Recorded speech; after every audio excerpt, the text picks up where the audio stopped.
ground me if I'm crazy, right? Oh, sure, I have to. I have to ground anyone who's crazy. Then ground me. Get out of the water! The 1970s. World War II, movies that were just too brutal. The 1970s changed how we made war movies. Directors stopped making heroes look cool and started making movies that hurt to watch. These films got banned in many countries. They made grown men walk out of theaters. They showed war so real that even movie critics couldn't finish watching. Follow, they're not using normal procedures. They're using some kind of code. What kind of code? Well, there's words like bank heist, crap game, Big Joe, Little Joe. These aren't your grandpa's happy war stories. These are the 25 most scary, shocking, and hard-to-watch World War II movies ever made. We're going from bad to worse to absolutely brutal. Number 25, The Damned, 1969. This Italian movie follows a rich German family as they turn into Nazis. It's not a normal war film, it's more like a horror movie about real history. The movie shocked people with its violent scenes and disturbing family drama. Critics said it was beautiful and gross at the same time. The film shows family members hurting each other in ways that make real battles look easy. Have acquired something truly extraordinary. It failed at movie theaters, but people now call it a great film. You won't forget this one, even if you want to. Number 24, Hagos Natasa, 1970. This Greek movie was supposed to tell a brave story about fighting Nazi soldiers. Instead, it became one of the most brutal films about war torture ever made. The movie shows exactly what happened to resistance fighters' executions, payback, and cruel treatment that most war films only hint at. Greek people weren't ready for such violent scenes. The film disappeared for many years, making it a lost treasure of European war movies. When people found it again, critics realized they had missed something truly scary. It's hard to find, but worth looking for. Number 23, The Night Porter, 1974. This movie stars two actors playing a concentration camp survivor who meets her former Nazi guard in 1950s Vienna. If I were rich, I'd hire you to do everything for me, would you? No. What happens next is so disturbing that several countries banned the whole movie. The film looks at themes so dark that most movie makers won't even try. Critics couldn't agree, some called it trash. Others said it was brave for showing hard truths about trauma. The movie's scenes of violent relationships against Holocaust memories still shock people today. Italy tried to stop people from seeing it, which only made more people curious. Number 22, The Odessa File, 1974. A German reporter hunts down a Nazi war criminal in this thriller. The movie starts simple but quickly shows scenes of torture and murder that make most spy films look like cartoons. The film's way of showing Nazi methods is cold and terrifying. Critics liked the main actor, but warned people about the violent content. The torture scenes were so real that some movie theaters put up warning signs. The Nazi villain is truly scary, brings an everyday evil that's more frightening than any cartoon bad guy. It's a hunt movie that leaves you wondering who the real monsters are. Number 21, Operation Daybreak, 1975. The true story of killing a top Nazi gets the brutal treatment it deserves. The movie shows Czech resistance fighters who killed Hitler's Butcher of Prague, but the film doesn't stop there. It shows the cruel Nazi payback that followed, whole villages wiped out, thousands killed for revenge. The movie was praised for being historically correct. The general will see you now. But people weren't ready for the systematic cruelty. Critics noted that the film's second half plays like a horror movie, with SS troops carefully destroying everything in their path. The church fight scene is very intense.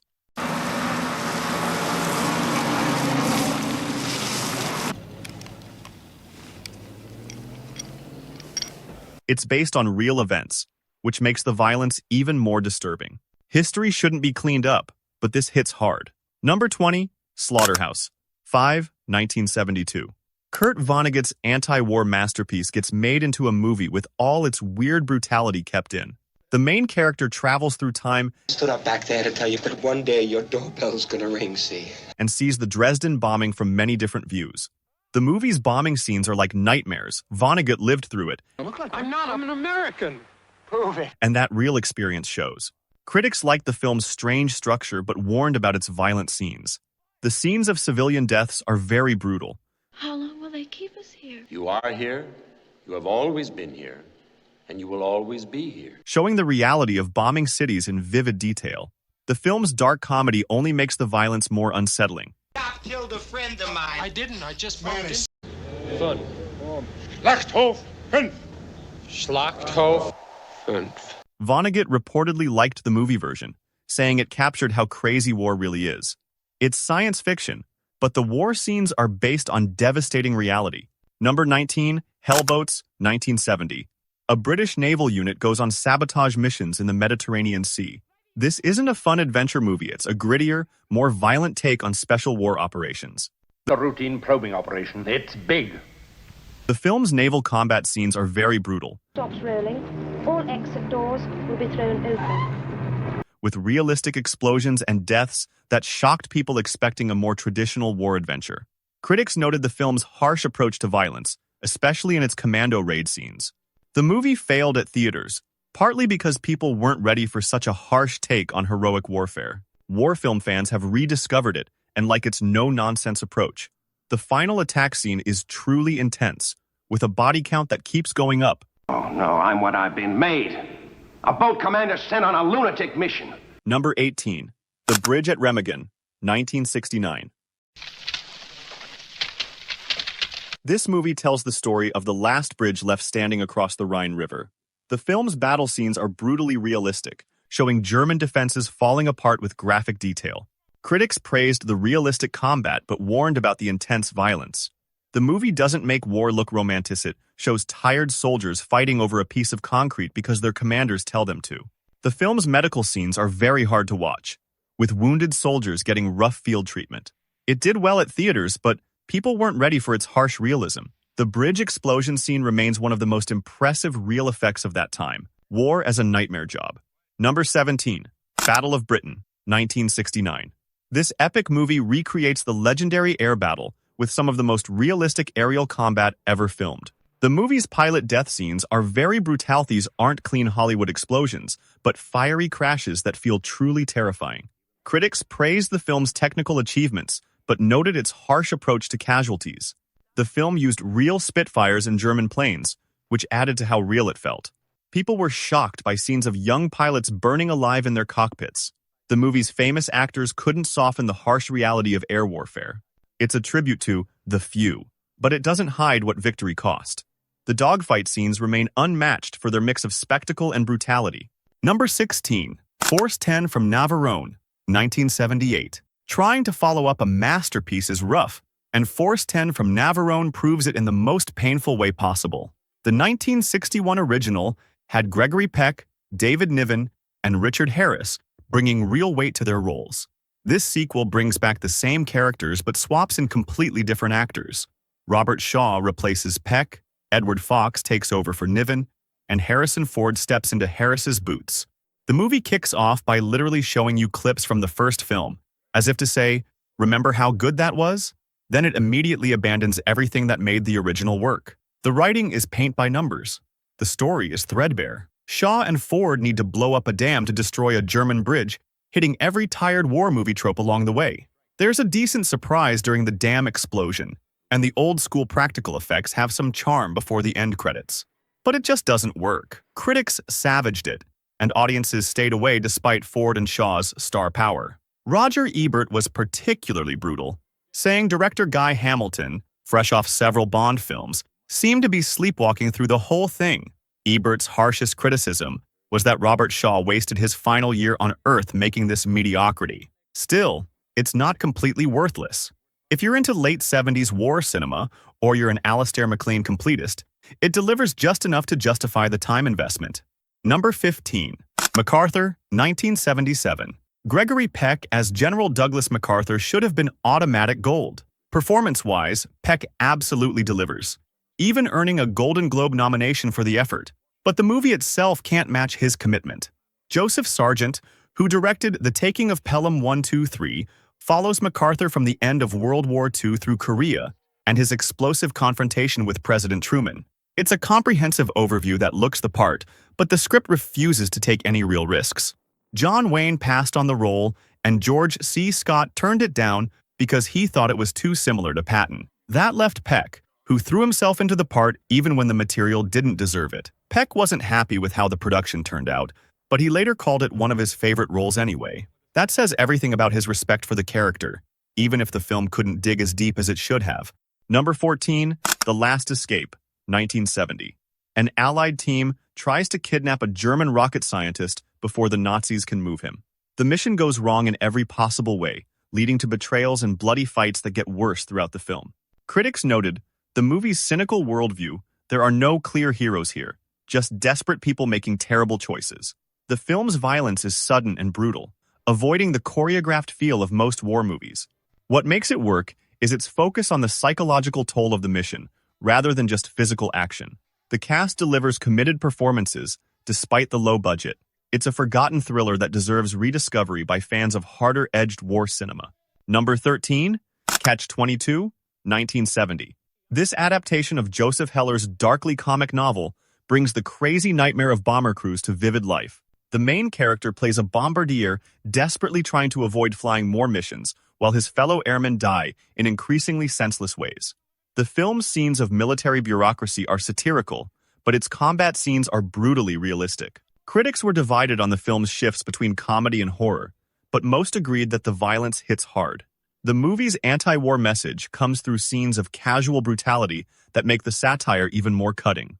The studio marketed it as a comedy, which confused people expecting something lighter and got something much darker.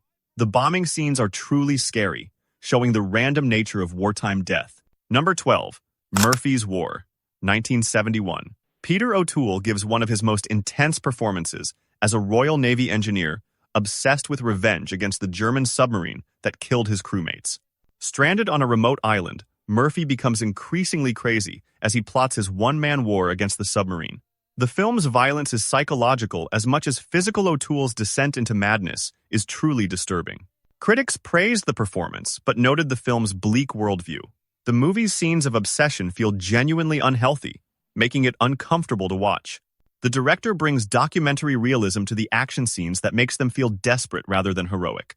It's a character study disguised as an action film, and O'Toole's commitment to the role is both impressive and unsettling. Number 11, Hornet's Nest, 1970. A U.S. paratrooper teams up with Italian orphans to fight guerrilla warfare against the Nazis. The premise sounds like a family film, but the execution is anything but. The movie's scenes of children as soldiers are deeply disturbing, showing kids carrying out executions and sabotage with cold efficiency. Critics were divided on whether the film was exploitative or honest about wartime desperation. The high body count includes several child characters, which shocked people expecting a more sanitized war adventure. The main actor's performance is surprisingly committed, showing his character's growing horror at what he's involved the children in. It's a film that starts as an action movie and becomes something much more troubling. The moral implications stick with you long after the credits roll. Number 10, The Big Red One, 1980.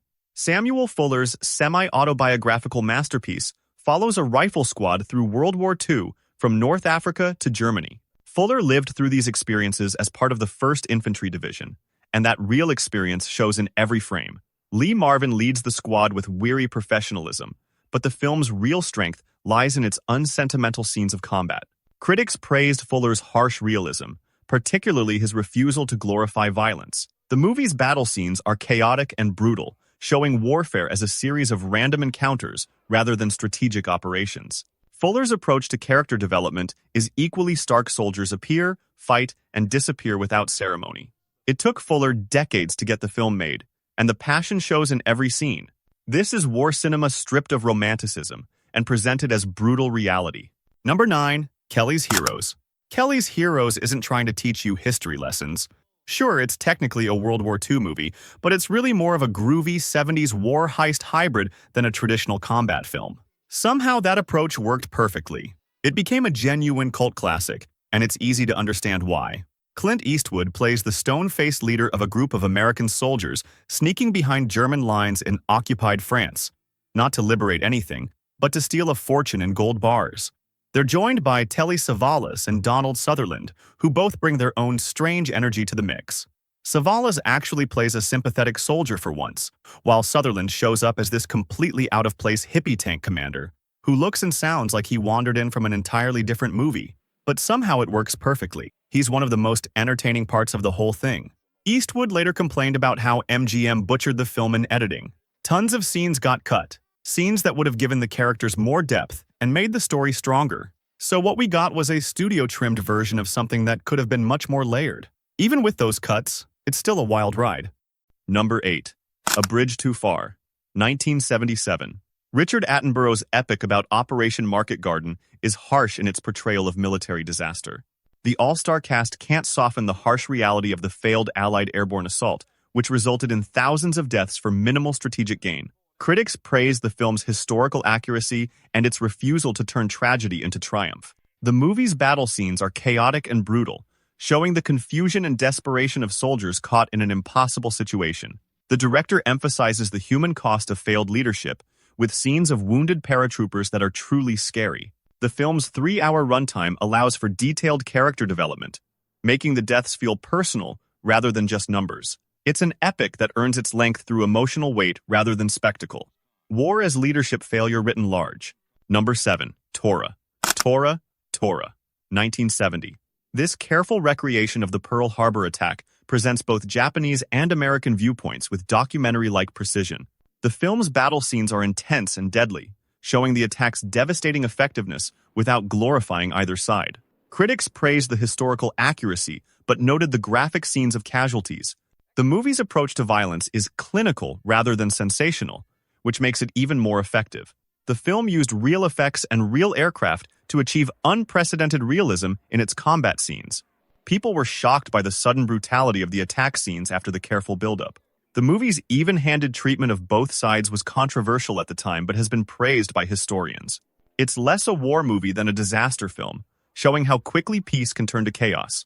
Number 6. Patton, 1970, George C. Scott's amazing performance as the controversial general dominates this character study, but the film doesn't shy away from the brutality of the battles he fought.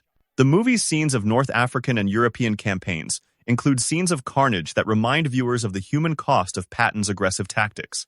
Critics praised Scott's performance while noting the film's complex portrayal of its subject, neither hero nor villain, but a complicated man in an impossible situation. The battle scenes work very well, showing warfare as chaos barely controlled by military discipline. The director balances character development with spectacular action, creating a film that works both as biography and war epic. The movie's refusal to completely condemn or celebrate its subject makes it more interesting than typical military biography. Scott's decision to refuse the Oscar only added to the film's legend. Number 5. Too Late the Hero, 1970. Robert Aldrich knew how to make war movies that hurt. Michael Caine and Cliff Robertson play soldiers on a suicide mission against Japanese forces in the Pacific, but this isn't heroic.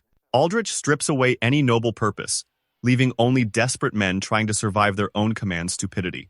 The film's violence is harsh, and unglamorous soldiers die from infected wounds, friendly fire, and exhaustion as much as enemy action. Critics noted Aldrich's cynical worldview, which treats heroism as a luxury few can afford. The movie failed at theaters because people weren't ready for such harsh criticism of military leadership. Caine delivers one of his grittiest performances, showing a man who realizes too late that he's been sent to die for someone else's career. The jungle becomes a character itself, slowly consuming everyone who enters it. Number 4. The Mackenzie Break, 1970. This prisoner of war thriller focuses on German prisoners plotting their escape from a Scottish camp. The result is one of the most tense and violent prison films ever made. Brian Keith plays the camp commander, trying to prevent a breakout organized by a ruthless German submarine captain. What makes the film work is its refusal to make either side the bad guys. The Germans are professional soldiers doing their duty, while the British are equally professional trying to stop them. The violence, when it comes, is sudden and brutal. The director builds tension carefully, using Scottish Highlands as both beautiful backdrop and prison landscape. Critics praised the film's complexity, noting how it treats warfare as a chess match between smart opponents. Characters die not because they're evil, but because they're in the way. Number 3. The Eagle Has Landed, 1976. What happens when you cast Michael Caine as a Nazi officer on a mission to kidnap Winston Churchill? You get one of the most morally complex war films of the 1970s. Caine plays a German colonel leading paratroopers on an impossible mission to capture the British Prime Minister from a quiet English village. The film's violence is sudden and shocking, erupting from quiet moments without warning. The director builds suspense through character development rather than action, making the bloodbath more impactful when it arrives. Critics were divided on the film's sympathetic portrayal of German soldiers, but most agreed the action scenes were brutally effective. The movie's scenes of English village life make the invasion feel like a real violation, turning peaceful countryside into a battlefield. It asks uncomfortable questions about duty, honor, and the difference between soldiers and their causes. Number 2. Come and See, 1985. This Soviet masterpiece belongs in any discussion of 1970s brutality because it represents the logical endpoint of that decade's harsh approach to war cinema. This isn't just a war movie, it's a descent into hell set during World War II. The film follows a young boy from Belarus who witnesses the systematic destruction of his homeland by Nazi forces. What he sees is too horrific for most viewers to endure. Critics have called it the most disturbing war film ever made, and they're not wrong.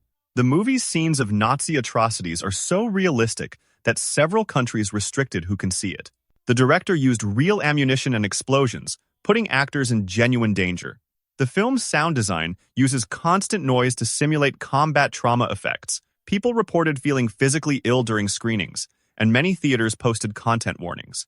This is cinema as endurance test, and most people fail. Number 1. Cross of Iron, 1977. This isn't just war cinema. It's emotional warfare disguised as entertainment, and Sam Peckinpah's final masterpiece remains the most brutal World War II film ever made. Set on the Eastern Front in 1943, the movie follows German soldiers retreating from the advancing Soviet army, and Peckinpah uses their desperation to unleash the most savage combat scenes in film history. James Coburn delivers the performance of his career as Sergeant Steiner, a veteran soldier who's seen too much and survived too long. This isn't heroic endurance, it's psychological breakdown in real time. The supporting cast creates a portrait of military hierarchy in collapse, where survival trumps everything and sanity becomes a luxury no one can afford. Peckinpah's direction is relentless. His slow-motion violence reaches its peak here, with battle scenes that feel more like fever dreams than action sequences. Several countries banned it, and even today, it's exhausting to watch.